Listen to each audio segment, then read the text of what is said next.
सो है guys, welcome back to my two videos. तो इस वीडियो में दोस्तों डिस्कस करेंगे कुछ इंपॉर्टेंट कंपनीज को और उनसे रिलेटेड कुछ इंपॉर्टेंट अपडेट्स हैं जिसकी बात करेंगे इस वीडियो में। तो चलिए वीडियो की शुरुआत करते हैं। बात करते हैं पहली कंपनी के बारे में जिसका नाम है एंजल वन लिमिटेड। बट इसको डिस्कस करने से पहले अगर आपने अभी तक चैनल को सब्सक्राइब नहीं किया है तो चैनल को सब्सक्राइब करके बेल आइकन को प्रेस कर लो ताकि आने वाली जितने भी वीडियोस हैं उसका नोटिफिकेशन आपको सबसे पहले मिल सके। और एक डिस्क्लेमर भी है, जो भी न्यूज़ एंड अपडेट्स हम लोग कवर करेंगे वो सारी एजुकेशन पर्पस के लिए हैं, सीखने के लिए हैं, तो इसको किसी भी तरह का इन्वेस्टमेंट एडवाइस मत समझना। आप खुद से भी रिसर्च और एनालिसिस कर सकते हैं। तो चलिए अब वीडियो की शुरुआत करते हैं। अब बात कर लेते हैं एंजल वन से रिलेटेड कुछ इंपॉर्टेंट न्यूज़ एंड अपडेट्स के बारे में। तो आप सभी को पता है आज के दिन कंपनी की परफॉर्मेंस कुछ खास अच्छी थी नहीं।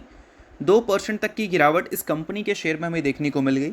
अब गिरावट का सबसे बड़ा कारण हो सकता है कंपनी के क्वार्टर वन के अर्निंग्स, जो कि हमें कल के दिन देखने को मिलने वाले हैं।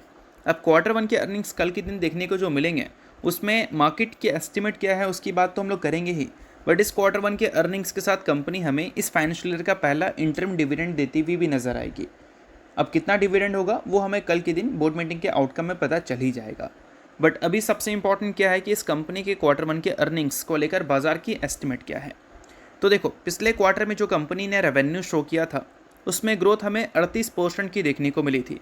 मार्केट क्या उम्मीद करेगी कि चलो 38% की ग्रोथ जो आपने पिछले क्वार्टर में दिखाया वो अच्छी थी, वैसा ही ग्रोथ इस क्वार्टर में भी दिखा दो या फिर इससे बेहतर दिखा दो। अगर कम दिखाओगे तो मार्केट हो सकता है कि चीज़ें उतनी अच्छी तरह से ना दिखे, क्योंकि पिछले कुछ टाइम में इस कंपनी का परफॉर्मेंस देखोगे बाजार में तो अच्छा रहा है। अब उस परफॉर्मेंस को कंटिन्यू करना है तो अर्निंग्स तो अच्छे दिखाने पड़ेंगे, और उस परफॉर्मेंस को एक प्रॉफिट बुकिंग में कन्वर्ट करना है तो अर्निंग्स ख़राब दिखाने होंगे। अब कोई कंपनी में अगर तेज़ी देखने को मिलती है ना तो फ्यूचर के एक्सपेक्टेशंस की वजह से ही होती हैं, और फ्यूचर के एक्सपेक्टेशन अगर किसी कंपनी को लेकर अच्छा है तो प्रेजेंट उस कंपनी का अच्छा रहता है। ये बाजार का एक बोल सकते हैं रूल है। अब सिंपल सी बात है कि इस कंपनी के अर्निंग्स अगर अच्छे आएंगे तभी पिछले कुछ टाइम का परफॉर्मेंस रिपीट हो सकता है, और ख़राब आएंगे तो फिर चीज़ें रिपीट होना थोड़ा सा मुश्किल रह सकता है। सो अब दोस्तों वीडियो में आगे बढ़ने से पहले बात कर लेते हैं सेबी रजिस्टर्ड टेलीग्राम चैनल के बारे में, जिसको आप ज्वाइन कर लो। लिंक इसका डिस्क्रिप्शन में दिख जाएगा। ज्वाइन करने का सबसे बड़ा बेनिफिट ये है कि जिस हिसाब से मार्केट में अप्स एंड डाउन दिख रहा है, ऐसे टाइम पे हर दूसरी कंपनी के एनालिसिस बहुत ज़्यादा इंपॉर्टेंट है।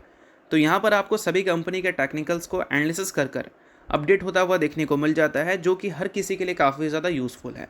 और इसके लिए आप चैनल को ज्वाइन कर फ्री में आप चेकआउट भी कर सकते हैं इन कंपनी के प्रॉपर टेक्निकल्स, जिससे आपको आइडिया लगेगा कि अभी इन कंपनी में क्या चल रहा है। तो without wasting any time link description में है, लिंक की तरफ जाकर चैनल को फ्री में ज्वाइन कर लो। तो अब बात कर लेते हैं कि इस कंपनी को लेकर बाजार उम्मीद क्या कर रही है। तो पिछले क्वार्टर में 1459 करोड़ का इसने रेवेन्यू दिखाया था, और पिछले साल के क्वार्टर वन में 1141 करोड़ का रेवेन्यू इसने दिखाया था। और इस बार बाजार उम्मीद कर रही है 1075 करोड़ के रेवेन्यू, यानी कि ईयर ऑन ईयर बेसिस पे भी गिरावट उम्मीद कर रही है, और क्यू एन क्यू बेसिस पे तो ह्यूज गिरावट उम्मीद कर रही है। अब इतनी शॉकिंग एक्सपेक्टेशन जो बाजार की है वो किस बेसिस पे है, पर्सनली मुझे इसका आइडिया नहीं है, समझ आ रहा है। क्योंकि एंजल वन की अगर हम बिज़नेस की बात करें तो इसका जो मैक्सिमम रेवेन्यू है वो ब्रोकरेज के ज़रिए जनरेट होता है, और ब्रोकरेज का जो मैक्सिमम हिस्सा है वो डेरिवेटिव से आता है। और इक्विटी डेरिवेटिव से अगर देखोगे क्वार्टर वन का, तो हो सकता है कि क्वार्टर फोर के कंपैरिजन में वो इतना ज़्यादा इंप्रेसिव नहीं है। बट जब हम क्वार्टर वन को पिछले साल के क्वार्टर वन से कंपेयर करते हैं तो चीज़ें इंप्रेसिव दिखती हैं। तो फिर भी बाजार अगर ईयर ऑन ईयर बेसिस पे डी ग्रोथ की एक्सपेक्टेशन कर रही है तो किस बेसिस पे कर रही है ये हमें कल के दिन रिजल्ट आकर समझ आ जाएगा। ठीक है, मतलब रिजल्ट देखते ही समझ आ जाएगा। अब बात कर लेते हैं प्रॉफिट के बारे में। तो पिछले साल के क्वार्टर वन में 114 करोड़ का प्रॉफिट था, और पिछले क्वार्टर में 320 करोड़ का प्रॉफिट था। और इस बार बाजार उम्मीद कर रही है 210 करोड़ के नेट प्रॉफिट का, यानी कि ईयर ऑन ईयर बेसिस पे ऑलमोस्ट 100% की ग्रोथ की एक्सपेक्टेशन है, और क्यू एन क्यू बेसिस पे ऑलमोस्ट 50% गिरावट की एक्सपेक्टेशन है। अब देखते हैं कि अकॉर्डिंग टू एस्टिमेट नंबर हमें देखते हैं एंजल वन के या फिर एस्टिमेट से बेहतर दिखते हैं। तो चलिए अब बात कर लेते हैं अगली कंपनी के बारे में, जिसका नाम है CDSL, यानी कि central depository services India limited. अब CDSL की बात करें तो इस कंपनी के भी क्वार्टरली रिजल्ट के जो डेट्स हैं वो निकल कर आ चुके हैं। डेट्स आप यहाँ पर मेंशन देख सकते हो। 1 अगस्त को कंपनी बोर्ड मीटिंग कंडक्ट कर रही है, और उसी दिन कंपनी के फाइनेंशियल नंबर्स क्वार्टर वन के हमें देखने को मिल जाएंगे। अब ये जो क्वार्टर वन के नंबर्स आएंगे इसमें कुछ चीज़ें बाजार काफ़ी ज़्यादा गौर से देखेगी। इसमें सबसे इम्पॉर्टेंट रहेगा IPO से आने वाला इनकम और कॉर्पोरेट एक्शन से आने वाला इनकम। क्योंकि पिछले क्वार्टर में जो सिक्वेंशली रेवेन्यू ग्रोथ था इस कंपनी का वो नेगेटिव था। 13.7% से रेवेन्यू में गिरावट हमें देखने को मिली थी। क्यों भाई? क्योंकि IPO और कॉर्पोरेट एक्शन इनकम Q3 से 71% हमें गिरता हुआ नजर आया था। और ये गिरावट अगर हमें देखने को नहीं मिलती ना, तो CDSL के लास्ट क्वार्टर के जो रेवेन्यू हैं वो Q&Q बेसिस पे भी ग्रो होकर देखने को मिलते हैं और ईयर ऑन ईयर बेसिस पे भी ग्रो होकर ही देखने को मिलते हैं। तो इस बार बाजार उम्मीद करेगी ईयर ऑन ईयर बेसिस पे भी ग्रोथ और Q&Q बेसिस पे भी ग्रोथ, क्योंकि पिछले क्वार्टर में अगर 71% की डिप आई है इन दो सेगमेंट के इनकम में, तो ज़रूरी नहीं है कि इस चीज़ को हर क्वार्टर में CDSL दिखाएगी।